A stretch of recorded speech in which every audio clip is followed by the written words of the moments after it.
Imagine construir algo tão alto, tão ousado, tão ambicioso, que o céu deixasse de ser apenas um lugar distante e passasse a ser um alvo. Imagine uma humanidade inteira caminhando na mesma direção, falando a mesma língua, pensando da mesma forma, sem divisões, sem fronteiras, sem limites aparentes. Agora imagine isso acontecendo sem Deus no centro.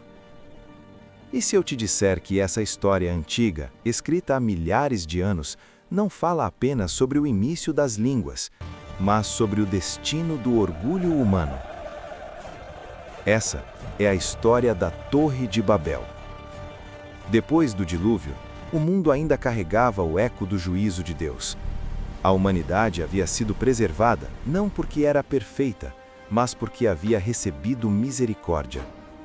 Deus havia dado uma ordem clara a Noé e seus descendentes: frutificai, multiplicai-vos e enchei a terra. Mas o coração humano sempre encontra formas sutis de resistir. Em vez de se espalharem, eles se concentraram. Em vez de obedecerem, eles planejaram. Eles chegaram à terra de Sinar, uma região ampla, fértil, rica em recursos, o lugar perfeito para erguer não apenas uma cidade, mas um símbolo. E então, uma ideia perigosa começou a circular entre eles. Vamos construir, não apenas casas, não apenas um abrigo, mas uma cidade e uma torre que alcançasse os céus. Mas as palavras mais reveladoras ainda estavam por vir. Façamos para nós um nome, não para glorificar a Deus, não para lembrar sua fidelidade, mas para exaltar a si mesmos, para que não sejamos espalhados pela face da terra. Ali, sem perceberem, eles rejeitavam o plano divino. Eles não queriam depender, não queriam obedecer, não queriam se submeter. Queriam segurança sem Deus, unidade sem Deus, grandeza sem Deus. O pecado de Babel não foi a engenharia, foi a arrogância espiritual. Enquanto os tijolos subiam, o orgulho crescia. Cada camada da torre era também uma camada de autossuficiência. Eles acreditavam que, unidos, nada poderia detê-los, e de certa forma, estavam certos. Então, o Senhor desce. A Bíblia descreve isso de forma quase silenciosa, mas profundamente poderosa.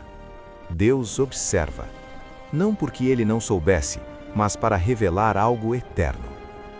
Eis que o povo é um, e todos têm uma só língua, e isso é apenas o começo. Não era medo, era juízo, porque quando o homem caminha unido, mas separado de Deus, o resultado nunca é vida, é confusão. Então acontece o inesperado. Deus não destrói a torre, ele não envia fogo, não envia um dilúvio. Ele toca no ponto mais sensível da humanidade, a comunicação. As palavras começam a falhar, as ordens deixam de fazer sentido, os sons se tornam estranhos. Onde antes havia entendimento, agora há ruído. Onde havia coordenação, agora há caos. Pedras caem, projetos param, sonhos se quebram. E aquilo que deveria alcançar o céu nunca mais cresce. O nome daquele lugar passa a ser Babel, confusão. Mas Babel não termina ali, porque Babel não é apenas um evento histórico, Babel é um espelho. Sempre que o homem tenta ocupar o lugar de Deus, Babel renasce. Sempre que a inteligência se torna soberba, Babel se ergue novamente.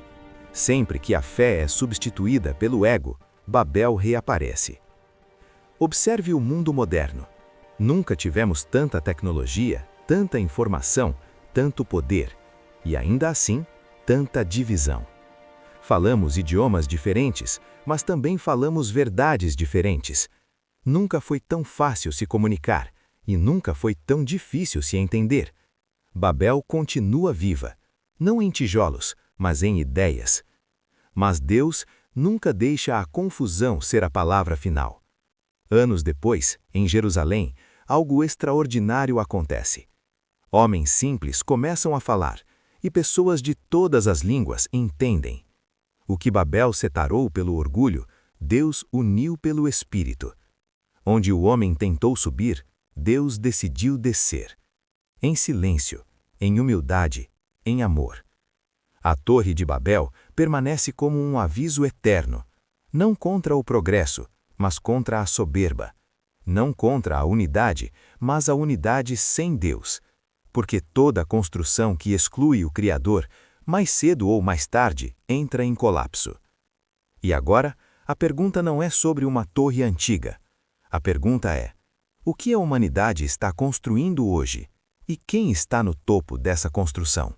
Se essa história despertou algo dentro de você, se fez você refletir, questionar ou enxergar o mundo com outros olhos, então não caminhe sozinho.